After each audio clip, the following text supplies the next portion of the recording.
Média. Média. Podcast. Média. Podcast.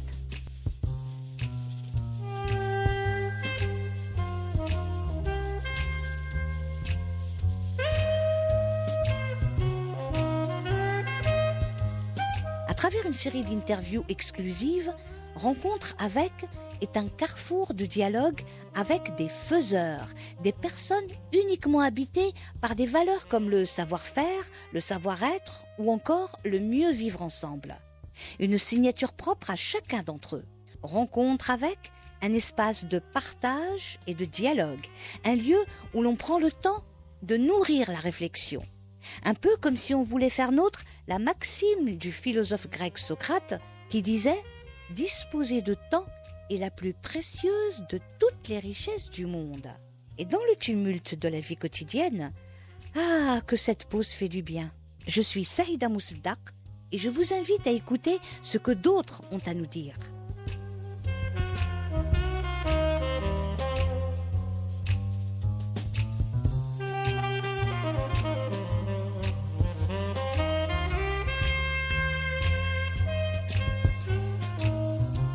Comment donc présenter David Serero ? Car enfin, comment présenter un homme en multiples talents qui transforme en or tout ce qu'il touche ? Dire qu'il est un des barytons les plus cotés de la planète ? Qu'il est également producteur, arrangeur, documentariste et dernièrement nouveau directeur artistique du futur Opéra Royal du Maroc ? Dire que ce fameux franco-marocain est d'une fidélité implacable envers son judaïsme et envers son pays d'origine, le Royaume du Maroc, c'est tout cela que David Serero va évoquer avec nous aujourd'hui.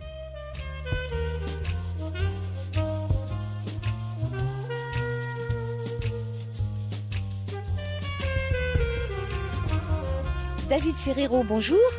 Bonjour, comment allez-vous ? David Serero, vous vivez à New York. Est-ce que c'est parce que New York est une ville très cosmopolite et c'est la ville cosmopolite par excellence, ou c'est parce qu'il y a Broadway, il y a les scènes théâtrales, il y a les comédies musicales? C'est un petit peu tout ça. C'est une ville très cosmopolite. C'est vrai que moi j'ai rencontré des gens d'une culture complètement différente de la mienne et j'ai pu apprendre leur culture et j'ai pu m'enrichir. Par exemple, j'avais jamais rencontré des Irakiens, vous voyez, des gens du Yémen. À New York, vous rencontrez des gens comme ça, vous rencontrez des gens du Brésil, des gens du Mexique, d'Argentine. C'est un melting pot de plusieurs pays et de plusieurs cultures, et on prend un petit peu des uns et des autres, donc pour après créer sa propre, je dirais, sa propre signature qui est un mélange de toutes ces cultures. Et puis effectivement, c'est la ville où il y a, comme vous dites, Broadway, où il y a maintenant aussi beaucoup de films. Il y a pratiquement autant de films à New York qui sont faits qu'à Los Angeles. C'est vrai. C'est la ville aussi de la finance, c'est la ville où les gens, ils ont envie de travailler, ils ont envie de réussir. Et puis, c'est aussi la ville de l'immigration. Les gens, ils viennent à New York, ils viennent pas pour le paysage, ils viennent pas pour le temps. Ils viennent à New York pour construire quelque chose, pour faire quelque chose, pour tenter une aventure, et c'est tout ça qui me passionne. Et à propos d'immigration et d'émigration, vous, David Serero, d'où venez-vous exactement ? Je suis né à une petite ville qui s'appelle Brousse-sur-Chanterelle, mais j'ai grandi dans une ville qui s'appelle Chelles, Oui. en Seine-et-Marne, en France, et vraiment malgré qu'on était en France, dans une pure tradition marocaine. Mon père qui est d'origine de Fès, on mangeait marocain, on vivait marocain. Il y avait ces fameux, vous savez, canapés marocains dans le salon, donc le thé et les gâteaux, et voilà, c'était vraiment vivre à la marocaine en France, mais toujours avec le respect de la République française, des valeurs françaises, et puis en même temps ce respect, cet amour inconditionnel pour le Maroc. Il faut dire que votre attachement au Maroc est profond. Le Maroc est un pays, si vous voulez que je vous dise, qui est tellement exceptionnel. Les Marocains ont le cœur sur la main. On a la chance d'avoir toujours eu des souverains extraordinaires et que Dieu vraiment les bénisse et les assiste. et soient à leur côté, parce que voilà, ils nous apportent cet exemple de tolérance et puis en même temps cette sagesse de la culture des mots et je trouve ça tellement extraordinaire de grandir dans une culture marocaine. Et aujourd'hui, moi, le Maroc est au centre de mes priorités. Et comme je dis toujours, quand on grandit, on a le rêve américain, mais après, on a le rêve marocain. C'est-à-dire de vouloir apporter au Maroc ce que j'ai pu, on va dire, apprendre à l'étranger et d'en faire bénéficier ce si beau pays qu'est le Maroc.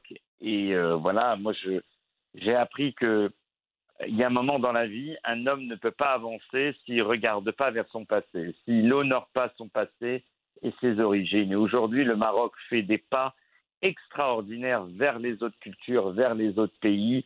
Et c'est un exemple. Je suis heureux, mais je ne suis pas surpris parce que c'est tellement, ça ressemble tellement au Maroc d'être ouvert vers les autres pays et d'être vers les autres cultures et d'honorer toutes les cultures du pays. Que voilà, on a envie aussi de donner et de rendre au Maroc cette gentillesse. D'ailleurs, preuve s'il en faut à l'attachement que vous éprouvez pour le Maroc, votre Maroc, en 2019, vous décidez de faire une donation d'une collection d'art judaïka séfarade au musée du judaïsme marocain de Casablanca, créé en 1997.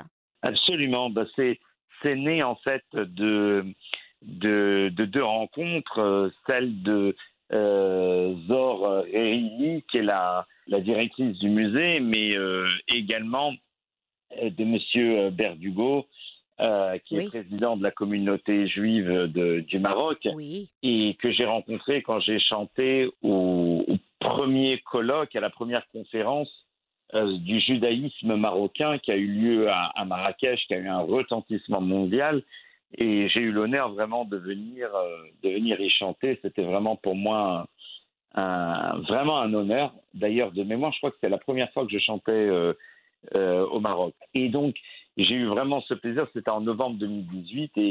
Et voilà, j'ai rencontré cette fameuse dame et je lui ai dit, mais qu'est-ce que je peux faire? Donc, j'ai voulu en premier lieu faire un don de mon ex-belle-mère, mais ils n'en ont pas voulu.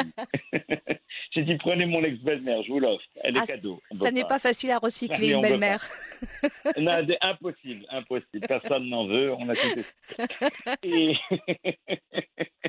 Et puis finalement, voilà, j'ai une collection d'art, surtout dans l'art judaïka marocain, et l'art judaïka en général, séfarade, et j'ai voulu voilà, faire don, je crois, d'une vingtaine d'œuvres majeures à ce musée qui m'a fait la promesse de les exposer en permanence, parce que voilà, j'étais approché par plusieurs musées dans le monde entier, et j'avais pas envie que les œuvres se retrouvent dans des cartons, dans un sous-sol, etc.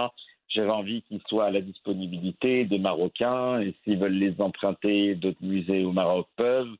Donc voilà, c'était quelque chose de très très beau. Et puis en même temps, et d'ailleurs je remercie vraiment tous les médias, y compris le vôtre, qui en ont parlé, c'était aussi rendre hommage à tous ces artisans marocains, musulmans, qui ont fait des œuvres on va dire, de prières qui sont utilisées pour les prières juives, soit des Sefer Torah, que ce soit tout un tas de choses, des mezuzahs, etc., et qui étaient des gens anonymes, quoi, qui étaient payés à la journée, pas à l'œuvre, qui ont fait vraiment des œuvres absolument extraordinaires, qui font partie de notre patrimoine, et qui, voilà, je pense qu'il faut... qui font partie de notre patrimoine commun. Complètement, absolument.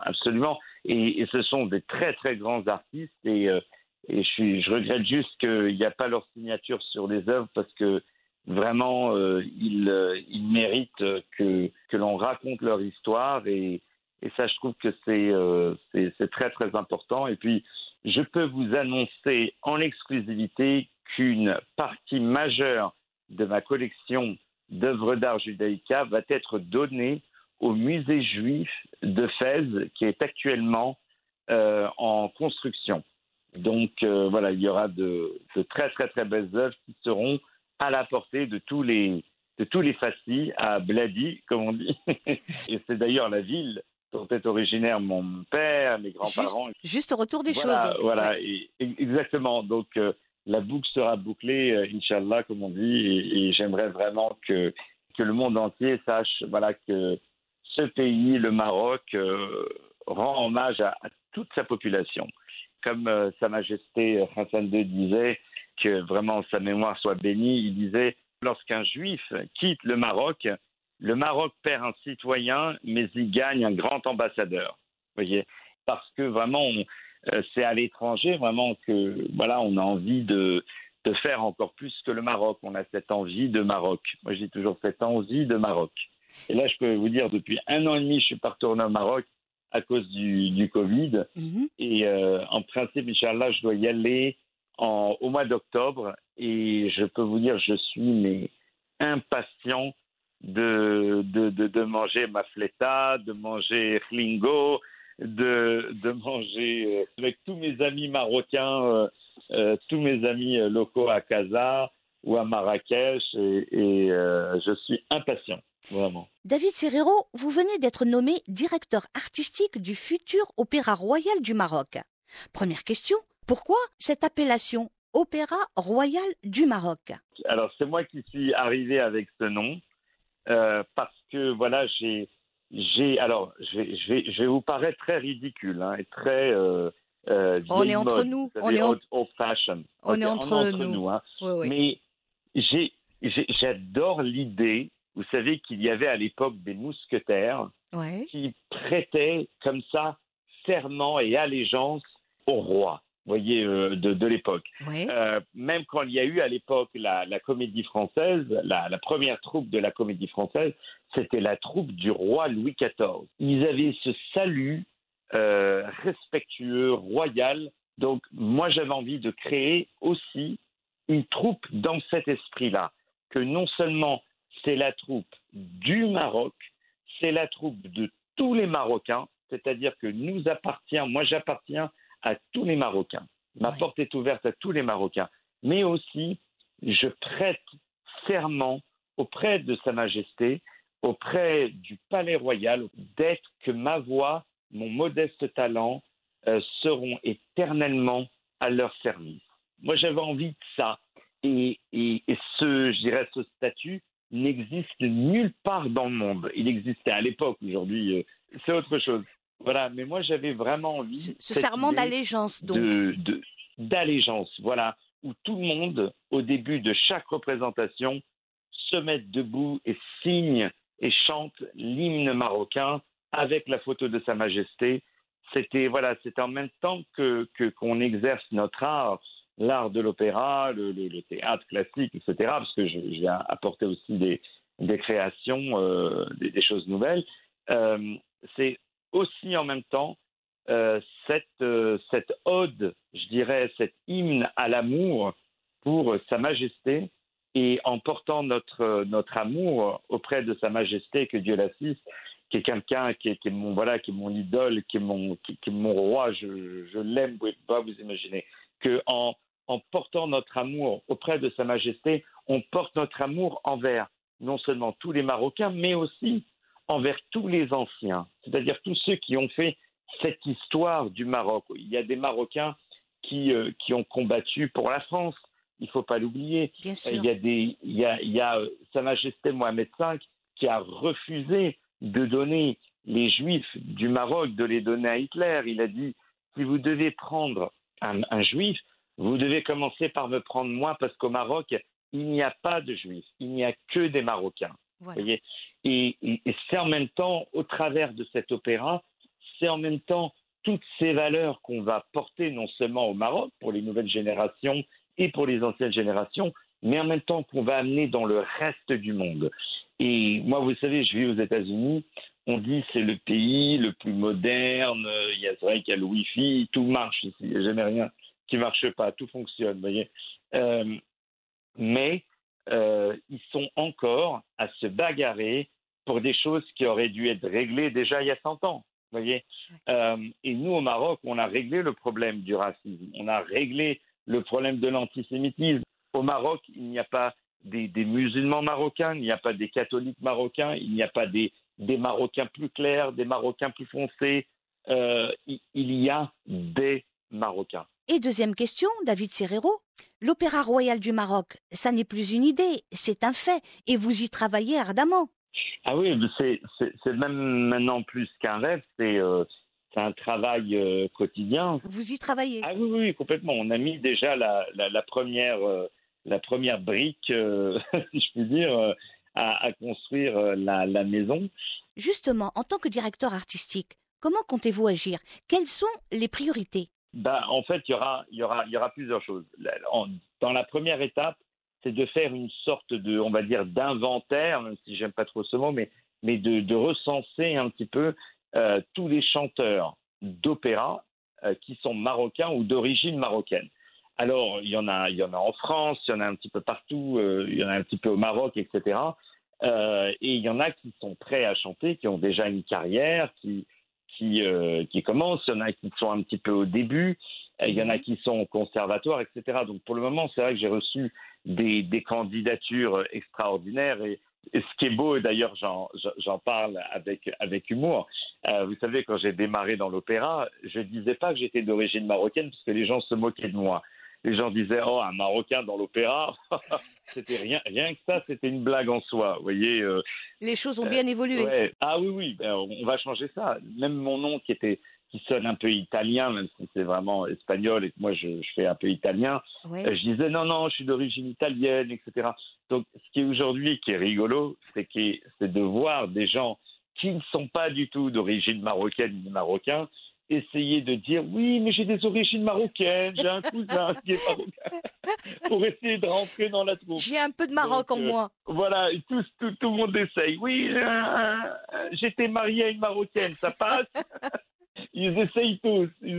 Donc, et moi, c'est ce que justement je dis dans un communiqué là, où justement je dis que voilà, au début, j'avais honte et j'ai dû cacher. C'est même pas que j'avais honte, c'est que j'ai dû cacher pour pouvoir être pris sérieusement dans le monde de l'opéra que j'étais d'origine marocaine.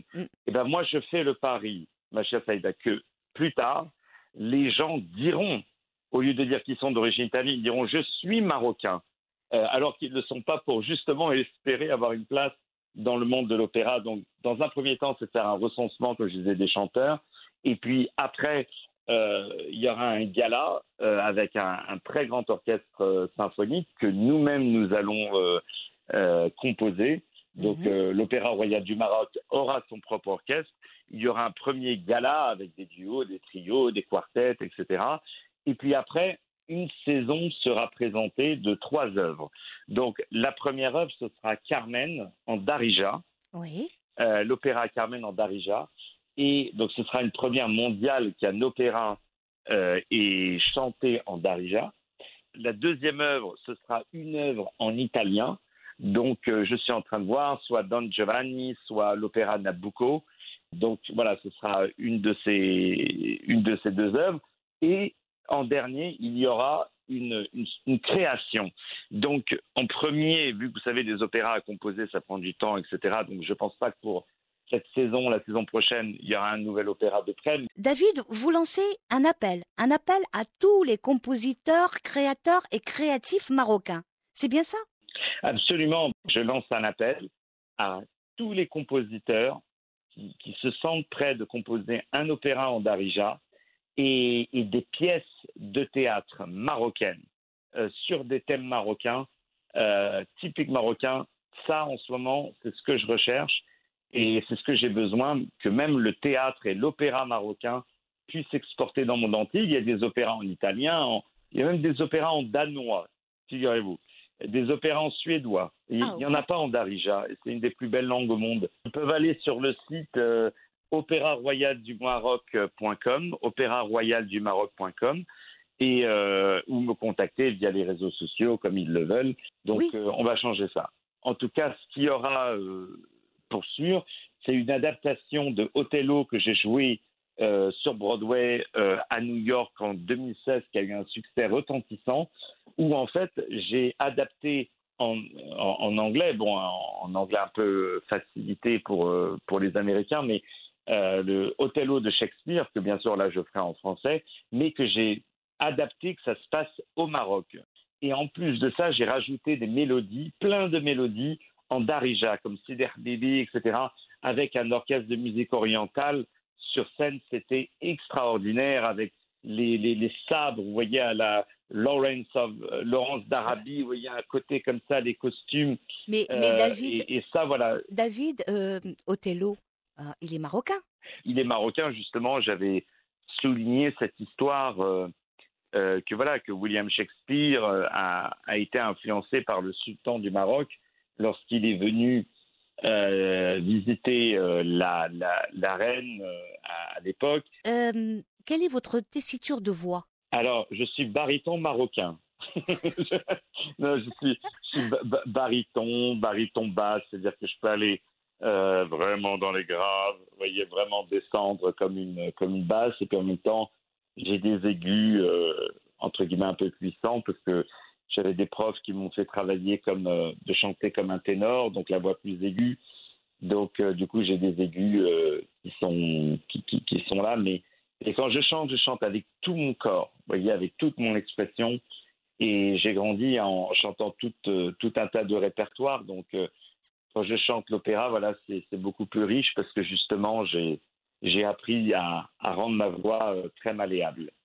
En ce qui concerne les tessitures de voix, qui décide? Qui décide que vous êtes baryton? Est-ce qu'on peut changer au fur et à mesure? C'est le bon Dieu qui décide. C'est-à-dire que quelqu'un est né avec une voix unique et une tessiture unique qui dépend de la morphologie de votre voix, la taille des cordes vocales, l'épaisseur des cordes vocales. En général, ça va avec votre taille, votre hauteur. Les gens plus petits, ils ont une voix plus aiguë. Les gens plus grands, ils ont une voix plus grave. Puis après, ça dépend aussi si vous êtes tout mince, un peu plus grand, donc si vous avez plus de résonateurs, etc. Donc, il n'y a vraiment pas de règle. Hein. Après, il y a des gens qui ont une voix qui peuvent aller plus aiguë, mais qui sont plus à l'aise dans un répertoire plus grave. Il y a des gens qui ont une certaine tessiture, mais qui apportent une couleur, un tempérament à une voix qui leur permet d'aller vers un type de répertoire. Par exemple, soprano, chez les femmes, il y a 4 ou 5 types de soprano. Il y a même des sopranos spécialistes sur un tel répertoire de Wagner, par exemple. Et chez les ténors aussi, il y a tout un tas de ténors. Donc, c'est en fonction de ce que votre voix vous donne, votre tempérament, et puis aussi, quelque chose auquel je crois, ce que vous aimez chanter. Vous voyez, moi, j'adorais chanter les choses très lourdes, le gros répertoire. J'étais incapable de chanter le petit répertoire. Vous voyez, donc, alors que c'est plus facile. Donc, ça dépend. Vraiment, ça dépend. Est-ce que vous êtes un gourmet? Il y a certaines choses que je mange pas, comme des fruits de mer, pour pas avoir une intoxication alimentaire et d'être malade le lendemain. Je fais attention à ce genre de choses.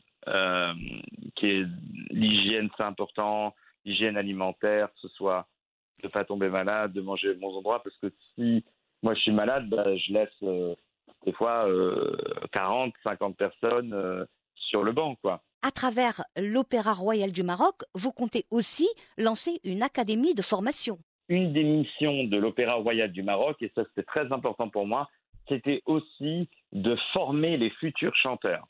Donc de créer une classe avec le conservatoire de Casablanca, qui est un des plus anciens d'Afrique, où j'espère qu'un jour tous les chanteurs d'opéra de tous les pays arabes, même d'Afrique, viennent au Maroc pour se former, que ça devienne le Harvard de l'opéra, que le Maroc devienne ça. Donc, ces jeunes chanteurs pourront également avoir, en même temps qu'ils prennent la formation avec les cours, etc., les cours de musique et tout, en même temps pouvoir exercer, pratiquer et apprendre au sein des productions de l'Opéra Royal du Maroc. Vous êtes aussi documentariste, fort connu et reconnu. Notamment avec votre dernière œuvre dans ce genre, c'est le documentaire sur le styliste et créateur Elie Tahiri. qui, d'Iran, a fait son chemin jusqu'aux États-Unis et a réussi à créer un empire. Absolument. C'était en fait. Donc moi, j'avais déjà réalisé plusieurs clips vidéo, etc. Et puis là, vraiment, c'était un documentaire qui me tenait à cœur. Donc j'avais filmé aussi beaucoup de théâtre, beaucoup de mes productions, etc. J'ai même gagné des prix par rapport à ça et par rapport aux musiques vidéo. Et puis là, c'est vrai que cette histoire me passionnait, l'histoire de Elie Tahari, qui est arrivé dans les années 70 à New York aux États-Unis avec rien. Sa famille est d'origine iranienne. Ils ont quitté l'Iran avec rien. Il était dans un camp de réfugiés et il est arrivé à New York avec rien. Et il dormait sur les bancs dans le parc. Il était sans domicile, etc. Mais c'est un bosseur. Et voilà, ce documentaire qui est disponible raconte l'histoire de sa vie avec des archives, etc. Et en même temps rend hommage à tous ces gens, ces immigrés qui sont arrivés de rien et qui ont construit des empires. Donc c'est un très beau documentaire qui a déjà gagné des prix et qui a été sélectionné dans plusieurs festivals et qui continue son ascension et qui fait son petit bout de chemin. Et qui fait son petit bout de chemin, exactement. David, je vous remercie infiniment. Bakala Alik, avec grand plaisir, je serai toujours là pour vous et je suis toujours là pour tous les Marocains et c'est un plaisir, un honneur et un privilège que d'être aux côtés et d'être interviewé par une femme de votre qualité sur une si belle radio. Je ne peux pas rêver de mieux.